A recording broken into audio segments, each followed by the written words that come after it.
मुनिवर श्री क्षमा सागर जी गुरु के चरणों में सत सत वंदन, सत सत वंदन। हम सब शीश नवाते हैं।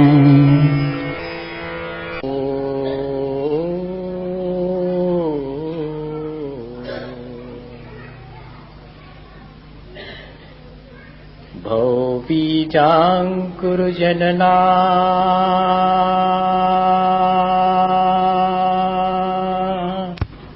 भवबीजाङ्कुर जनना रागाद्याक्षयमुपागतायस्य ब्रह्मा वा विष्णुर्वा हरो जिनो वा नमस्तस्मै। जो विद्यादि सागर सुधी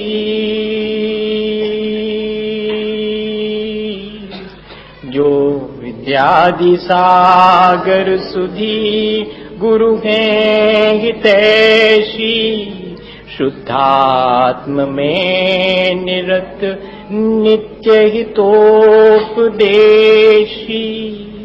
वे पाप ग्रीष्म ऋतु में जल हैं सयाने पूजूं उनके सतत केवल ज्ञान पाने पूजूं उनके सतत केवल ज्ञान पाने। बोले भगवान महावीर स्वामी की, आचार्य कुंद कुंद स्वामी की, आचार्य गुरुवर विद्यासागर मुनि महाराज की।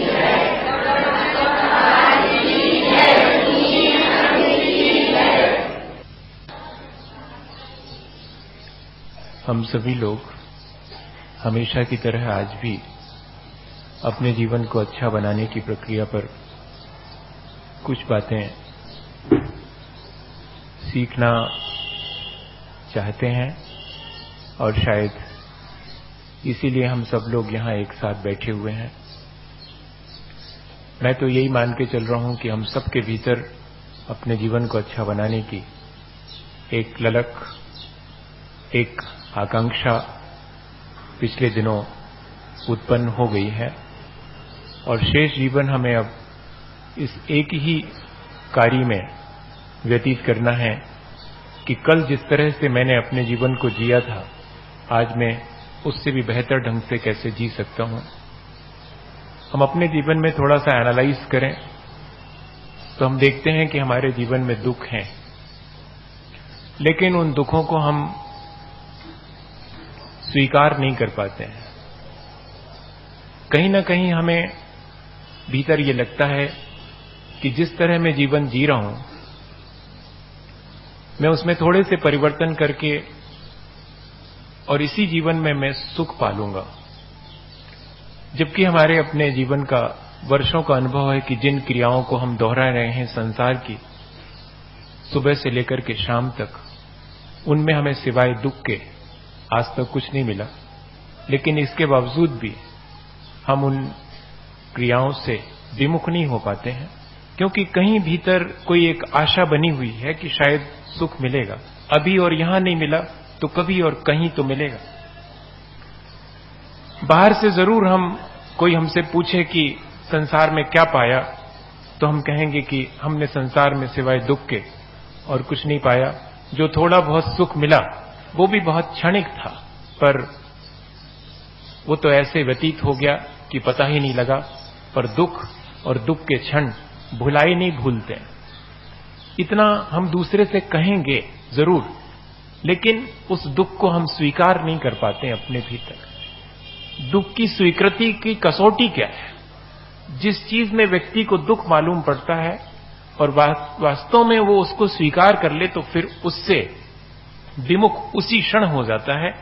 हाथ में अगर कोई गर्म चीज आ जाए तो न किसी से ये पूछना पड़ता है कि मैं इसे कहां छोड़ूं, किस डेट में इसे छोड़ूं और मुझे छोड़ना चाहिए कि नहीं। इस पे मुझे एक एक्सपर्ट की एक मीटिंग बुलानी पड़ेगी कि मुझे छोड़ना चाहिए कि नहीं।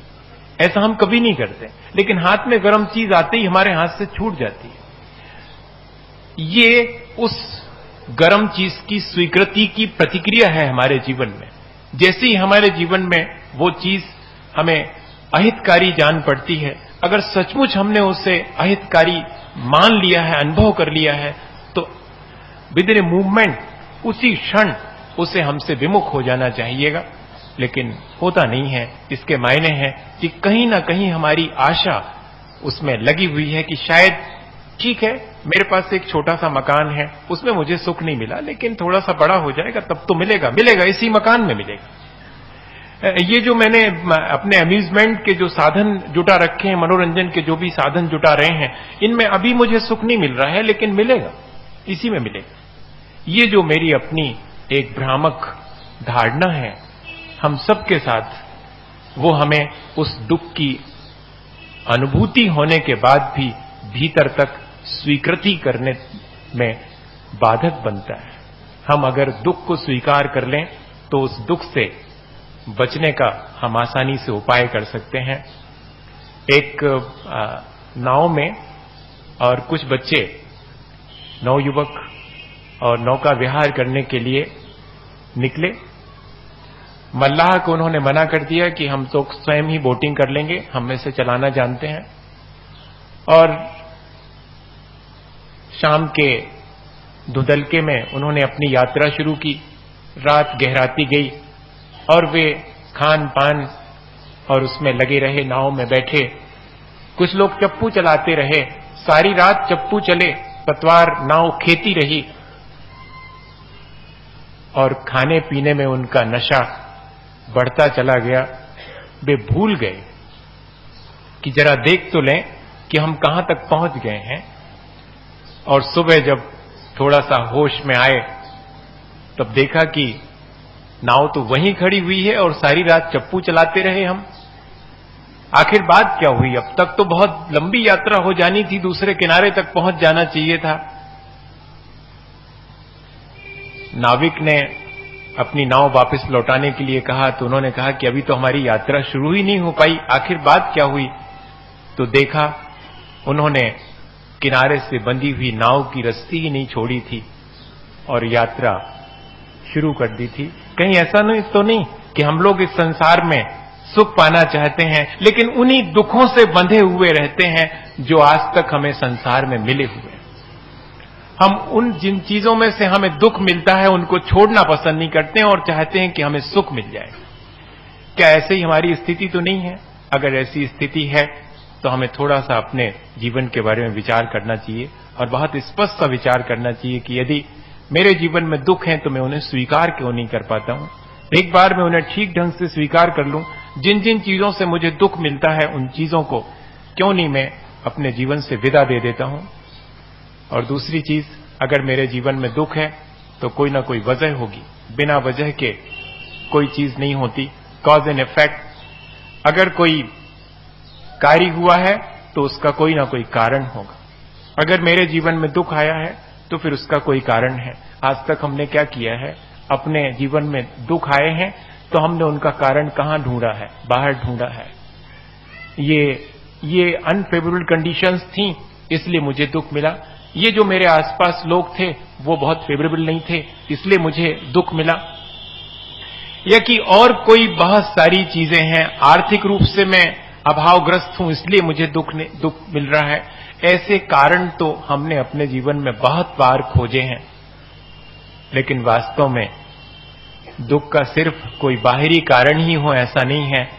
मेरे अपने अंतरंग में मेरे जो संस्कार हैं वे भी तो मुझे दुख देते हैं, वे भी तो मुझे पीड़ा देते हैं।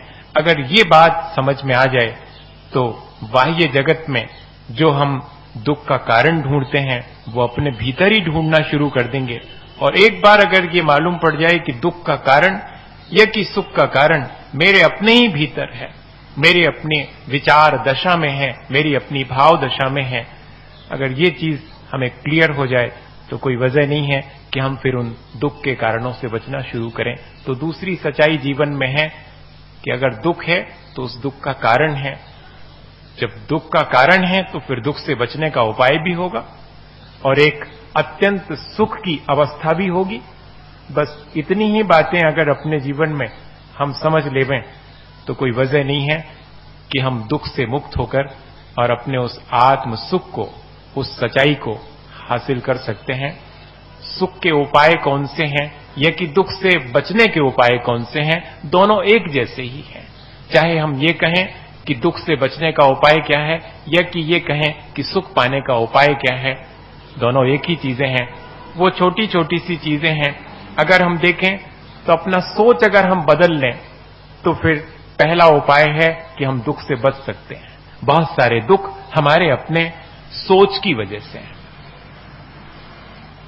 भविष्य में, अभी वर्तमान में तो मुझे सुख सुविधाएं हैं, भविष्य में पता नहीं मेरे जीवन में कौन सा दुख आ जाएगा। ये एक अनावश्यक सोच है, लेकिन वह भी हमारे दुख में कारण बनता है।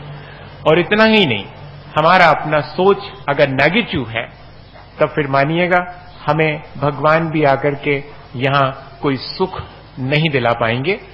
सुख हमारे सोच पर निर्भर है। मैं हमेशा उदाहरण देता हूं नेगेटिव और पॉजिटिव सोच का। वो बहुत छोटा सा है। एक बगीचे में और अगर एक भौरा जाए और एक मक्खी जाए तो देखिएगा मजा। वो भौरा जाता है तो उस बगीचे में फूलों के ऊपर बैठता है और उनसे पराग लेकर के गुनगुनाता हुआ लौट जाता है। और मक्खी महारानी अगर पहुंचती हैं तो उस बगीचे में उनको फूलों से कोई मतलब नहीं है। जितनी सड़ी गली कचरा वाली चीज जली हुई है वो वहीं जाके बैठती हैं। बगीचे में दोनों प्रकार की चीजें हैं। आप क्या चुनना चाहेंगे ये आपके अपने सोच पर निर्भर करता है। यहां इस संसार में हम सुख और दुख में से क्या चुनते हैं ये हमारे अपने सोच पर निर्भर है। इतना ही नहीं, अगर हमारा सोच नेगेटिव है तो हमारे जीवन में जितने भी सुख हैं वे भी विदा ले लेंगे और अनावश्यक दुख हमारे जीवन में सम्मिलित हो। क्या हुआ, एक गांव में और एक व्यक्ति हमेशा दुखी रहा करता था और दुख का कारण भी समझ में आता था। बहुत स्पष्ट कारण समझ में आता था दुख का कि अब किसान है तो किसान को तो कभी ज्यादा पानी गिर गया तो फसल खराब हो गई, या कि कमती पानी गिरा तो भी बहुत मुश्किल है, और कभी कभी कोई कीड़ा लग गया तो फसल खराब हो जाती थी। हर साल कुछ ना कुछ होता था। मेरी आवाज तो आप तक आ रही होगी ना? हाँ।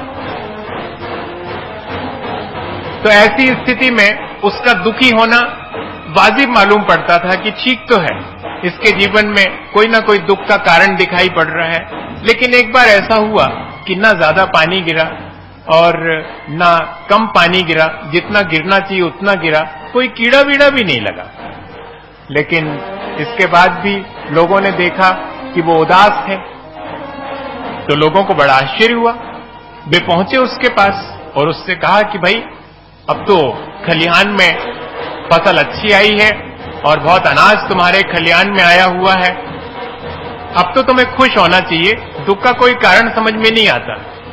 तो मालूम उसने क्या कहा कि सारा कुछ अच्छा हो गया, कुछ भी खराब नहीं हुआ, जरा भी दाना सड़ा हुआ नहीं है। अब आप ही बताओ ऐसी स्थिति में जानवरों को क्या खिलावें, थोड़ा बहुत सड़ा होता तो उनके काम आ जाता। अब ऐसे दृष्टिकोण वाले को कोई सुखी कर सकता है? ये बहुत स्पष्ट सी चीज है। कहीं हम अपने भीतर झांक के देखें कि हमारा भी चीजों को लेकर के ऐसा ही एटीट्यूड तो नहीं है, ऐसे ही अप्रोच तो नहीं है हमारा भी। ये नेगेटिव अप्रोच है, इसको हमें बदलना चाहिए।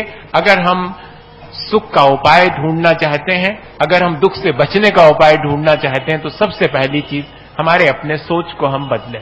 दूसरी चीज अनासक्ति, ये उपाय हैं। और तीसरी चीज आत्मविश्वास। अगर हम इस संसार में और वास्तव में जो शाश्वत सुख है उसको हासिल करना चाहते हैं, इस संसार के दुखों से बचना चाहते हैं, तब हमें जहां जहां से हमें दुख मिला है उन चीजों से विमुख होना पड़ेगा, उनसे अनासक्त होना पड़ेगा। चीजों का उपयोग करना बुरी चीज नहीं है, लेकिन उनमें इंडल्स हो जाना, उनमें आसक्त हो जाना, और मजा यह है कि जिन चीजों में हम जितने आसक्त हो जाते हैं उनका उपयोग नहीं कर पाते। अच्छा देखो, जो अपन बहुत बढ़िया नए कपड़े बनवाते हैं तो क्या करते हैं, वो अपन को बहुत अच्छे लगते हैं तो उनका उपयोग नहीं करते, अपन रखे रहते हैं। कोई विशेष फंक्शन आएगा तो उस दिन पहनेंगे, और पहनेंगे भी तो ऐसे पहनेंगे कि अपन को भले ही धक्का लग जाए लेकिन कपड़े को ना लगे धक्का। ऐसे पहनते हैं। ये इससे क्या मालूम पड़ता है कि हम उसका उपयोग ठीक ठीक कर पा रहे हैं? नहीं, हमारी आसक्ति उसका उपयोग नहीं करने देती हमारे लिए, और उससे मिलने वाला सुख भी हमें प्राप्त नहीं हो पाता। बहुत सीधी सी चीज है कि हम यहां पर जो भी हमें साधन मिले हैं उनको अनासक्त होकर के उनका उपयोग करें। मैं ये नहीं कह रहा हूं कि अनासक्त हो जाएं मतलब सब कुछ छोड़ छाड़ के और जंगल में चले जाएं, तब भी वहां आसक्ति बनी रह सकती है भैया। और यदि हम सबके बीच रह करके भी और अनासक्त होकर के और अपने जीवन को जिएं तो हमारे जीवन में वह जो अनासक्ति का और निराकुलता का सुख है वो आज भी प्राप्त हो सकता है। आसक्ति कैसी चीज है, मैं एक उदाहरण हमेशा सुनाया करता हूं। क्या हुआ कि किसी को सुख और शांति की खोज थी और बहुत रईस आदमी था। उसके मन में बहुत विचार आता था कई बार कि जिंदगी निकल गई और मैं मिस कर रहा हूं सुख और शांति को, मुझे उसकी खोज करनी चाहिए। वो निकला सुख शांति की खोज में, और उसने सोचा कि थोड़ा बहुत, अब सारा तो नहीं रखा जा सकता तो थोड़ा तो पास में रख लें। तो जितने कीमती कीमती हीरे जवाहरात थे वो उसने एक पोटली में रखे और चला। गांव गांव में पहुंचता था, लोगों से पूछता था कि आपको कहीं शांति मिली, आपको कहीं सुख मिला? तो लोग कहते भाई हमने तो कहीं शांति नहीं देखी यहां पर, आप किसी आगे के गांव में जाएं वहां पूछे, शायद वहां शांति हो, वहां सुख हो। तो वो ऐसे कई गांवों में घूमा और कोई उससे नहीं बता पाता था कि सुख कहां है और शांति कहां है। कुछ लोगों ने एक बार उससे कहा कि हमारे गांव के बाहर एक पेड़ के नीचे एक बाबा जी आकर के बैठे हैं, 2-3 दिन हो गए। उनके पास आसपास जाने से लगता है कि यहां शांति है, यहां सुख है। संभव है कि उनको मालूम हो कि ये शांति नाम की चीज कहां है, ये सुख नाम की चीज कहां है, आप उनसे कांटेक्ट करें। तो वो गए सेठ जी वहां पर, और चबूतरे पे बैठे थे बाबा जी पेड़ के नीचे। बाबा जी से पूछा कि आपने कहीं सुख देखा, आपने कहीं शांति मिली आपको? बाबा जी 2 मिनट तो चुप रहे, और फिर पता नहीं क्या उनके मन में आया और सेठ जी की पोटली लेकर के और भागे। अब तो सेठ जी दंग रह गए कि हम तो इनको बाबा जी समझ रहे थे और हम सोच रहे थे कि ये शांति बताएंगे कि शांति कहां पर है, और ये तो हमारी पोटली लेकर के भागे। अब सेठ जी पीछे पीछे भागे और बाबा जी आगे आगे, और सारे गांव में गलियों में से इसमें से निकले, उसमें से गए, उसमें से निकले, उसमें गए, सारी जनता पीछे पीछे, बाबा जी आगे, फिर सेठ जी उनके पीछे और जनता। और बाबा जी ने पूरा 2-3 किलोमीटर गांव का चक्कर लगाया और पोटली हाथ में लिए हाँपे हाँपते और फिर पेड़ के नीचे आकर के बैठ गए। सेठ जी भी आए और अपनी पोटली ज्यों की त्यों ले ली और कहा बाबा जी इतना नाहक आपने मुझे अशांत किया, इतना परेशान किया। हम तो आपसे शांति और सुख का उपाय पूछ रहे थे और आपने हमारे जीवन में उपद्रव खड़ा कर दिया। बाबा जी ने कहा कि मैंने तो तुम्हें कोई अशांति नहीं दी, मैंने तो कोई तुम्हें दुख नहीं दिया। मैंने कौन सा दुख और कौन सी अशांति दी? दुख और अशांति का कारण तो तुम्हारे ही पास है, तुम उसे लिए घूम रहे हो, उसकी वजह से है, मेरी वजह से तो कुछ भी नहीं। बड़ी स्पष्ट सी चीज थी। वो पोटली जो हीरों से भरी हुई है उसके प्रति जो आसक्ति है वो सेठ को दुख और पीड़ा और अशांति दे रही है या कि कोई और दे रहा है? हमारे अपने जीवन में भी ऐसा ही है, लेकिन ये इतनी छोटी सी बात एकदम समझ में नहीं आएगी। कई जिंदगियां लग जाती हैं। अनासक्त होकर के चीजों का उपयोग करने की जो एक प्रक्रिया है वो अगर हमारे जीवन में, कहते सुनते जरूर है अपन की जलते भिन्न कमल है, जन से भिन्न कमल के समान अलिप्त होकर के रहना। भरत चक्रवर्ती का उदाहरण दे देते हैं कि 96,000 रानियों के बीच, अपार वैभव के बीच वे अलिप्त रहे।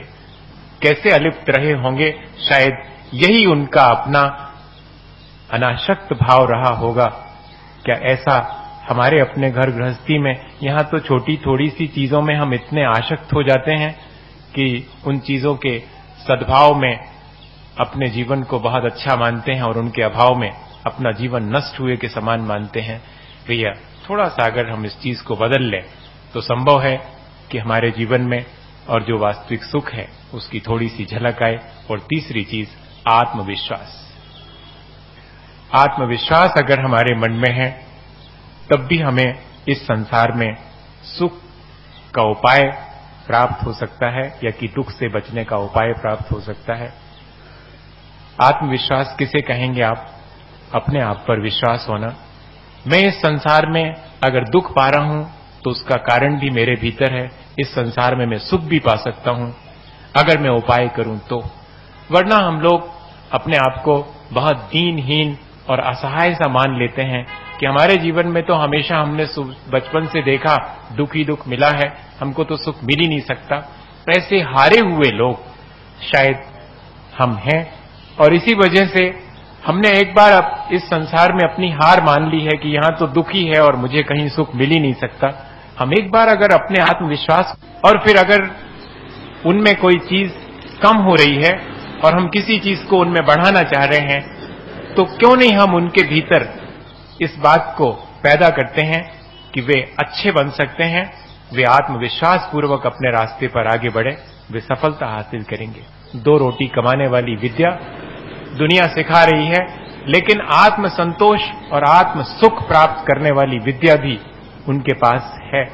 वे उसके साथ साथ बाह्य सफलता हासिल करें, लेकिन अंतरंग में उस सफलता का आनंद आत्म संतोष और आत्म तृप्ति में ही है। सेल्फ सेटिस्फैक्शन के बिना सारी उपलब्धियां हमारे लिए व्यर्थ हो जाती हैं। मैं कई बच्चों से मिला हूं और जिन्होंने बहुत बहुत ऊंचाई पाली, और उसके बाद भी वे कहते हैं कि इतना सब होने के बाद भी मेरे जीवन में अभी भी संतोष नहीं है, एक सेटिस्फैक्शन नहीं मिल पाया। हमने बहुत बढ़िया पढ़ाई पढ़ी और बहुत अच्छी पोस्ट भी हमने गेन करी, और हमारी अपनी बहुत वेल इक्विप्ड फैमिली है, लेकिन इसके बाद भी सेटिस्फैक्शन नहीं है। क्यों नहीं है? उसका कारण क्या है? वो हमारी अपनी कमी है। हमने उन्हें संस्कारों के साथ साथ आत्मविश्वास का संस्कार नहीं दिया है। हमने बाकी सब कुछ दिया, अपने जीवन में भी हमने आत्मविश्वास को नहीं बढ़ाया। अगर हम एक बार अपने उस आत्मविश्वास को जागृत कर लें कि हां, मैंने जो पाया है उसका मैं आनंद लूं, मुझे जो और पाना शेष है उसके लिए एफर्ट करूं, उसके लिए वरीड होने की, उसके लिए चिंतित होने की और दुखी होने की तो कोई आवश्यकता नहीं है।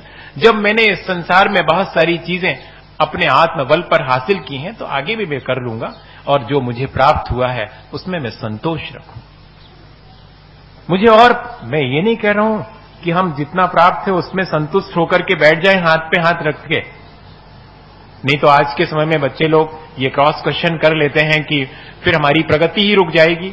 नहीं, हमें ज्यादा तो हासिल करना है, लेकिन जितना प्राप्त है उसका आनंद भी तो लेना है, और फिर ज्यादा प्राप्त करने के लिए हमें एफर्ट करना है। अपने आत्मविश्वास के साथ में हम अगर एफर्ट करेंगे तो हमें वो चीज भी प्राप्त होगी। सबके जीवन में भी यही है, चाहे वो सांसारिक सफलता हो, चाहे वो आध्यात्मिक और पारमार्थिक सफलता हो, दोनों में ही आत्मविश्वास के बिना कोई काम नहीं बनता। एक छोटी सी घटना है, शायद समझ में आए कि कैसे आत्मविश्वास से हम जीत जाते हैं और कैसे आत्मविश्वास नहीं होने पर हम हार जाते हैं। घटना तो बहुत पुरानी है, राजा महाराजाओं के समय की है। कोई एक राजा हुआ करते थे और उनके पड़ोसी देश ने उन पर आक्रमण कर दिया तो सेनापति ने विड्रॉ कर लिया।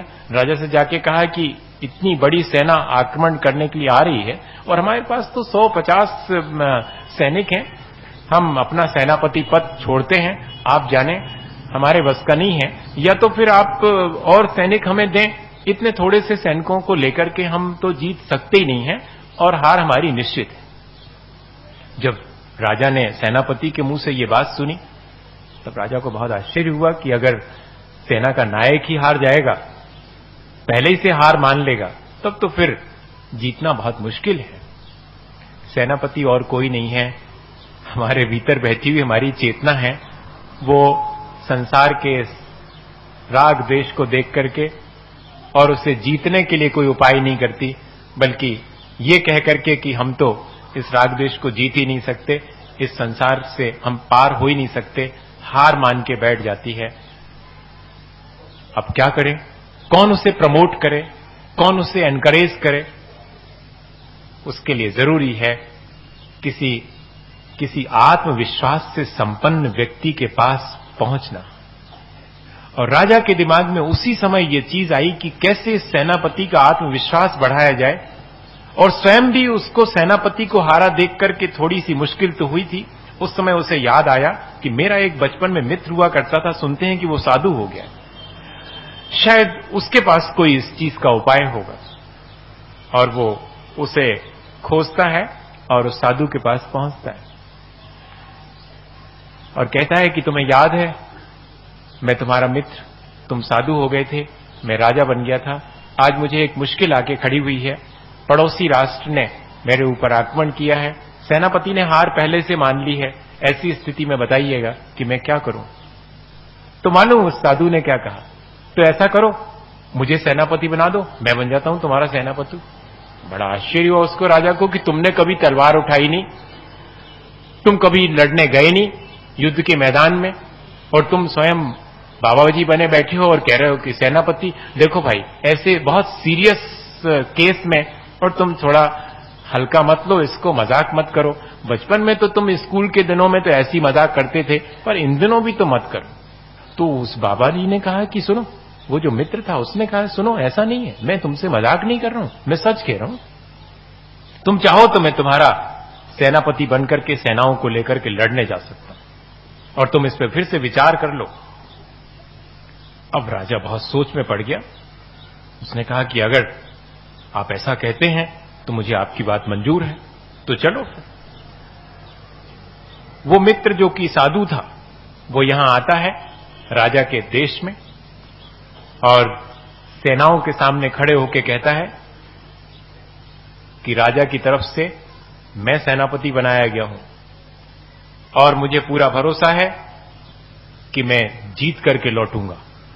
तुम सब अगर मेरे साथ आना चाहो तो आ सकते हो, और नहीं आना चाहो तो मैं तो एक अकेला भी उतनी बड़ी सेना से लड़ने की ताकत रखता हूं। अरे, सारी सेना दंग रह गई कि ये एक अकेला आदमी इतना बड़ा साहस का काम करने के लिए कह रहा है।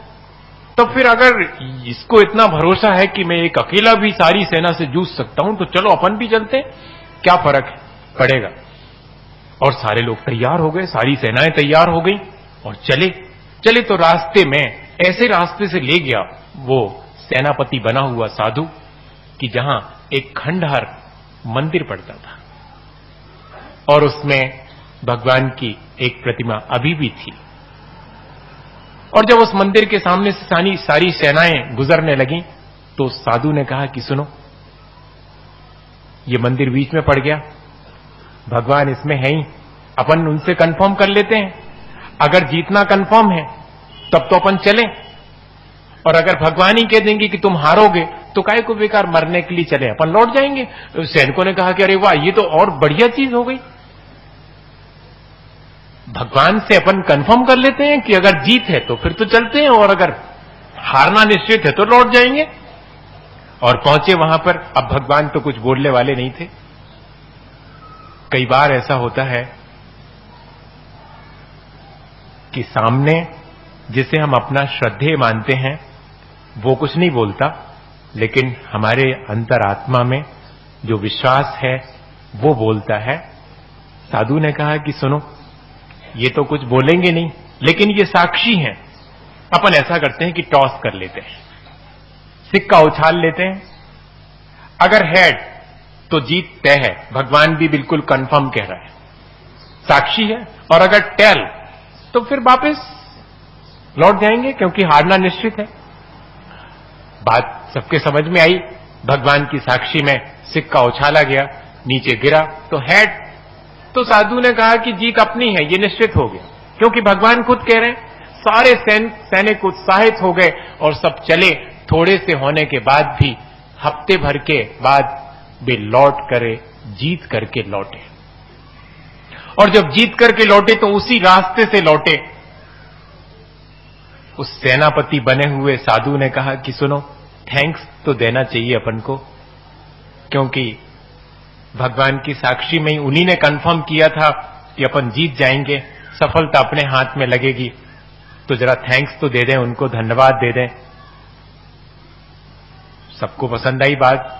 गए फिर उस मंदिर के में, और सबने कहा कि आपकी ही कृपा से हम सब जीत करके आए हैं, वरना तो हम हार मान चुके थे।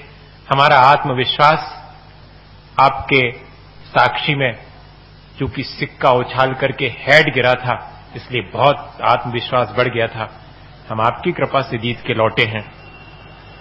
तब उस साधु ने बहुत जोर से हंसा और कहा कि सुनो, अब मैं तो यहीं से जंगल लौट जाऊंगा वापस।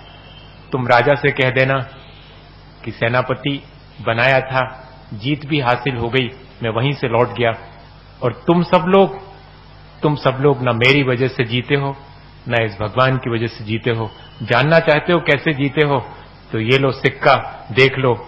सिक्के के दोनों तरफ हेड ही हेड था, टेल तो वहां पर कहीं था ही नहीं। हारने का तो सवाल ही नहीं था। हमेशा ऐसा आत्मविश्वास कि मैं जो करूंगा अपने जीवन में, मैं उसमें जीत हासिल करूंगा।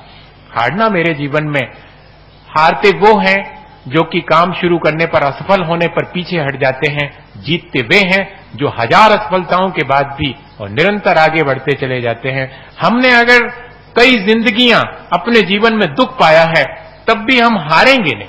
हम थक जरूर जाएंगे, लेकिन हम हारेंगे नहीं, हार कर ठहरेंगे नहीं। एक दिन अपने जीवन में अपनी उस आत्मा की अनंत शक्ति को जरूर प्रकट करेंगे और आत्म सुख को प्राप्त करेंगे, तमाम दुखों के बीच भी संसार के। और अगर मेरे भीतर ये आत्मविश्वास बना रहे कि मुझे वो जो भगवत स्वरूप है, मुझे वो जो शाश्वत सुख है, वो प्राप्त हो सकता है, अगर इस आत्मविश्वास, अनाशक्ति और सकारात्मक सोच के साथ हम अपने जीवन को जिएं, तो कोई वजह नहीं है कि हमारा जीवन सुख और शांति से समृद्ध हो और अच्छा बन सके।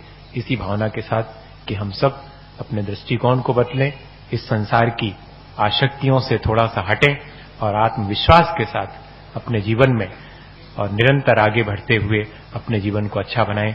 आज तो रविवार है, अपन सब एक साथ मिल बैठकर नमोकार करेंगे, इसी भावना के साथ कि हमारा जीवन अच्छा बने और हम अपने जीवन में सुख और शांति हासिल कर सकें।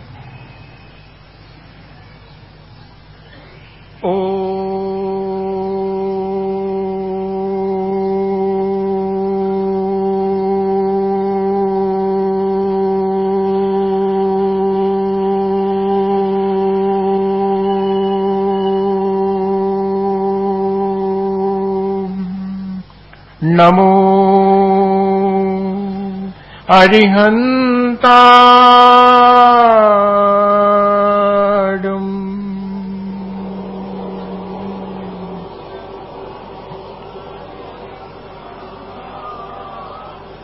ओम नमो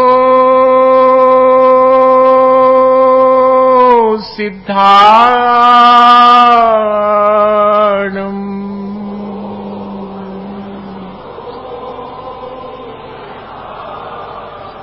ओम नमो आयर्याणम्।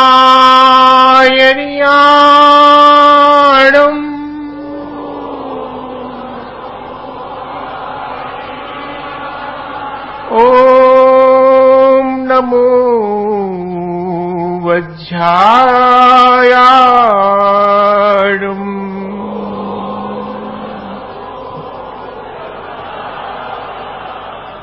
नमो लोये सौवसावूनम्।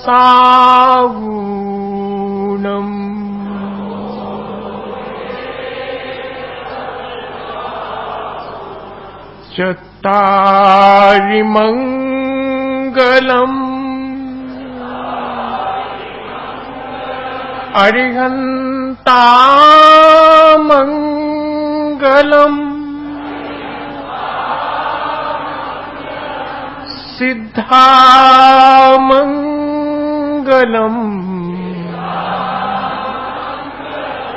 साहूमंगलम्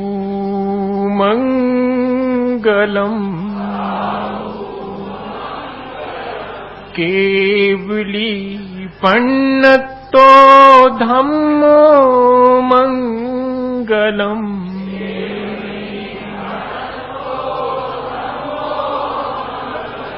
चत्तारि लोकुत्तमा अरिहन्ता लोकुत्तमा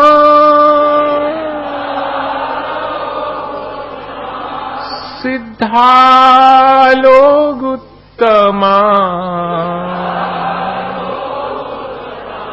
साहू लोकुत्तमा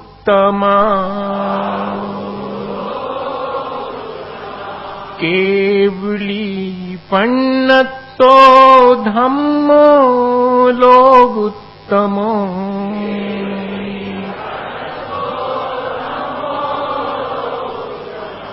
चत्तारि शरणं पव्वजामि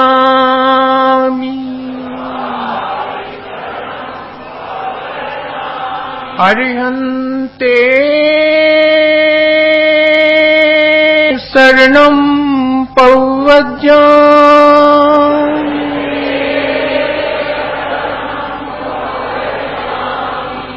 सिद्धे शरणं पव्वजामि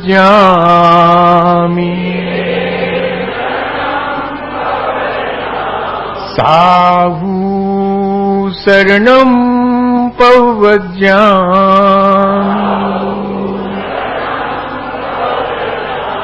केवली पन्नतं धम्मं शरणं पव्वजामि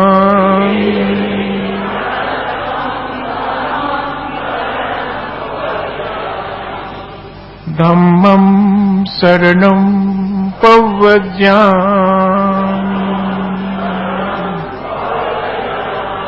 आचार्य गुरुवर विद्यासागर मुनि महाराज